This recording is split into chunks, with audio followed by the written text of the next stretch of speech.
आज मैं आपको ऐसी राज की बात बताने जा रहा हूं जिसके बाद मेरी गारंटी है कि दुख तो आपके पास नहीं रहेगा, रोग मुक्त हो जाएंगे, किसी तरह का दुख आपके पास नहीं रहेगा। लेकिन इसको ध्यान से सुनना। बहुत लोगों ने बार बार पूछा है कि एक बार दोबारा से बताओ, एक बार दोबारा से बताओ। मैंने बहुत पहले ये बात बताई थी।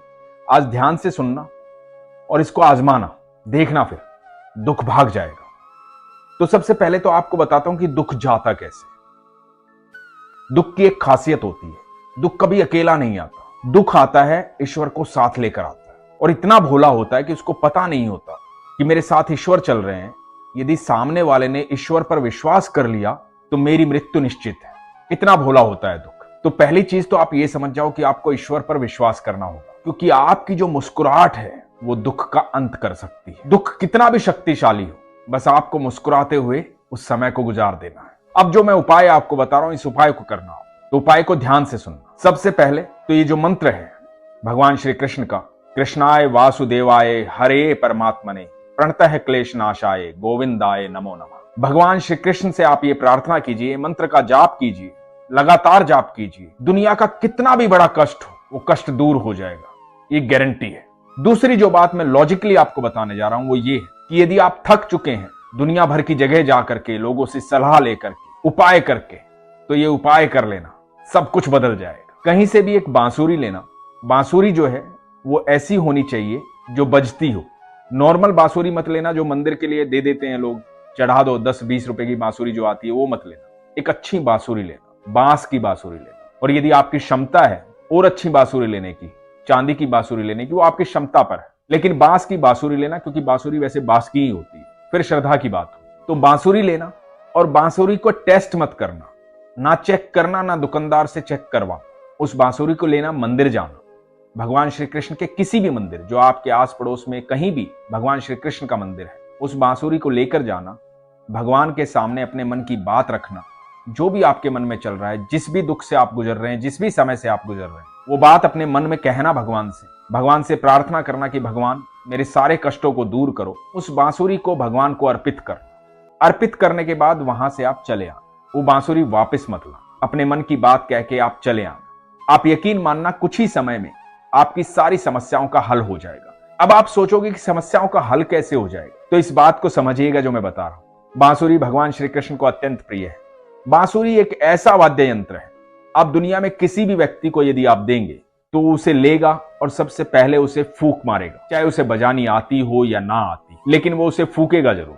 तो ये बांसुरी दे रहे हैं आप सर्वेश्वर को, भगवान श्री कृष्ण को। उनके होठों से लग करके बांसुरी जब बजती है तो अनंत ब्रह्मांड जो है वो सारा झूम उठता है। तो जब भगवान को आप ये बांसुरी देंगे और भगवान आपके नाम की बांसुरी बजाएंगे, तो जितने भी नक्षत्र हैं, जो ग्रह हैं, जो कुछ भी है, जो लोग बोलते हैं ना कि ये बिगड़ा हुआ है, ये बिगड़ा हुआ है, वो सब उस बांसुरी के चारों तरफ मंडराएंगे। और आपके नाम की जब बांसुरी बजेगी तो सारे दुख एक फूंक में गायब हो जाए। लेकिन ये जो कुछ भी करें आप विश्वास से करें। एक ही बार करना है, ऐसा नहीं है कि आपको लगातार जाके बांसुरी देनी है, एक ही बार करना। ध्यान से सुनिएगा इस बात को। तो एक बार जाइए, मन से बांसुरी दे के आइए, उसके बाद विश्वास रखिए कि आने वाला समय आपका बहुत बेहतर होने वाला है। ये मैं गारंटी देता हूं कि सब कुछ बदल जाएगा, आपके जीवन में अच्छा समय आएगा। दूसरी बात है आपके प्रारब्ध। जो भी कर्म हमने किए हैं किसी भी जन्म में, कभी भी या अभी या कभी, तो प्रारब्ध हमें काटने होते हैं। लेकिन ईश्वर का संग जो है उन प्रारब्ध को काटने में आपको सहूलियत देता है, आसानी देता है, क्योंकि ईश्वर जब आपके संग रहते हैं, दुख कितना भी बड़ा हो वो कमजोर हो जाता है। दुख को एक ही तरीके से आप कमजोर कर सकते हैं, ईश्वर पर विश्वास कर। तो आप भरोसा कभी मत तोड़िए, किसी की बातों में मत आइए। जब आप कमजोर होते हैं, आपका वक्त कमजोर होता है, आप दुखी होते हैं, तो लोग तरह तरह की सलाह देते हैं, लोग भिन्न भिन्न बातें करते हैं, ये कर ले, वो कर ले, ऐसा कर ले, वैसा कर ले। कुछ करने की आवश्यकता नहीं है, सिर्फ विश्वास रखने की आवश्यकता है। एक अत्यंत खूबसूरत प्रसंग आपको सुनाता हूं, ये सुनिएगा। इस प्रसंग से आपको समझ में आएगा कि कौन है कृष्ण और क्यों बातें करते हैं हम विश्वास की, और क्यों मैं कहता हूं कि वो सारे दुख हर ले। तो ये बात है महाभारत शुरू होने से पहले। महाभारत शुरू होने से पहले हुआ यूं कि भगवान 5 जगह मांगने आए पांडवों के लिए कौरवों से। भगवान ने कहा कि 5 जगह दे दो, तुम हस्तिनापुर चलाना, और वो 5 जगह पर अपना राज्य करेंगे, सब खुशहाली से रहेंगे, कोई दिक्कत की बात नहीं होगी, तुम खुश रहना, वो खुश रहेंगे, क्या जरूरत है आपस में झगड़ा करने। लेकिन शकुनी को यह बात सहन नहीं हुई। शकुनी ने दुर्योधन को कहा कि इसको बंदी बना ले, ये उनकी हिमायत लेकर आया है, उनकी तरफ से आया है, उनको हमारे राज्य से हिस्सा देना चाहता है। तो दुर्योधन ने बंदी बनाने के आदेश दिए। अब भगवान को कौन बंदी बना सकता? अनंत ब्रह्मांड के मालिक हैं वो। पहली बार भगवान श्री कृष्ण ने अपनी थोड़ी सी लाइट दिखाई। पहली बार ये बताया कि मैं हूं कौन और किसे बंदी बनाने जा रहे हो तुम हो कौन। तो भगवान ने जब ये दिखाया तो सब चौंक गए। भगवान को कौन बंदी बना सकता था? भगवान अपनी बात कह के चले गए। जब श्री कृष्ण अपनी बात कह के चले गए तो कौरवों के राजा धृतराष्ट्र ने ज्योतिषी को बुलाया। सबसे मिलकर के सलाह ली कि क्या करें, अब या तो युद्ध होगा या 5 जगह देनी पड़ेगी। तो ज्योतिषी ने कहा सुयोधन जो है, सुयोधन दुर्योधन का नाम था।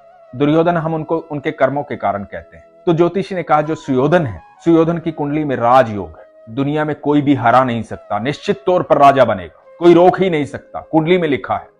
तो आप निश्चित तौर पर विश्वास रखिए कि आपका पुत्र ही राजा बनेगा, युद्ध कीजिए। और एक ज्योतिषी के कहने पर युद्ध शुरू हो गया। जब युद्ध शुरू हो गया तो 3 दिन बीत गए। 3 दिन बीत गए और कौरव निपटने शुरू हो गए। तो धृतराष्ट्र ने ज्योतिषी को बुलाया और ज्योतिषी को कहा कि तुमने कहा था मेरा बेटा राजा बनेगा, तो ये क्या चल रहा है? तो ज्योतिषी ने कहा कि महाराज अभी तो 3 ही दिन हुए, मैंने तो परिणाम की बात की, इंतजार कीजिए, सुयोधन ही राजा बनेंगे। 8 दिन बीत गए, आधे कौरव निपट चुके थे। जब आधे कौरव निपट गए, धृतराष्ट्र चिंतित था। विदुर भी बहुत कुछ बता चुके थे, संजय भी बहुत कुछ बता चुके थे। ज्योतिषी को फिर से बुलाया गया।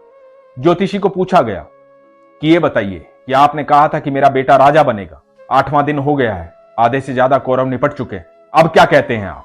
अब क्या कहता है आपका ज्योतिष शास्त्र? तो ज्योतिषी ने एक बात कही, वो बात आप ध्यान से सुनिएगा। ज्योतिषी ने कहा कि वहां कोई है जो समय और परिधि से परे है, वहां कोई है जिसने नक्षत्रों की दिशाएं बदल डाली, कोई है वहां। तो विदुर ने कहा कि श्री कृष्ण है वहां, प्रभु है वहां। दोस्तों, सारे नक्षत्रों का स्वामी मेरा कृष्ण है, मेरा ठाकुर है। जहां वो होता है वहां कुछ नहीं होता है, और जो वो चाहता है वही होता है। इसलिए इधर उधर भटकिए मत, विश्वास कीजिए। आपको पता है कि महाभारत के युद्ध के बाद राजा कौन बना था? क्योंकि सब नक्षत्रों का स्वामी मेरा कृष्ण है। आप यकीन मानना, यदि आप दुखी हैं, परेशान हैं और आपकी समस्याओं का हल नहीं हो रहा है, आप सब जगह से हार चुके हैं, तो आज ही अपनी कुंडली को उठाइए और भगवान श्री कृष्ण के चरणों में रख दीजिए, समर्पित कर दीजिए उन्हें, क्योंकि सब नक्षत्रों के स्वामी वही हैं और आपका कोई कुछ नहीं बिगाड़ सकता जब आपके सारथी कृष्ण है, आपके साथ कृष्ण है। बस विश्वास रखिए, कृष्ण आपके साथ हर समय है। वो आपसे बेहद प्यार करते हैं, वो हम सब के पिता हैं, हम सब उनकी संतान हैं। हम इधर उधर भटके ना, इस सफर का आनंद लें और विश्वास रखें अपने पिता पर। बस यही तो मैं कहता हूं कि अपने विश्वास को मजबूत रखिए, अपना ख्याल रखिए। हरे कृष्ण।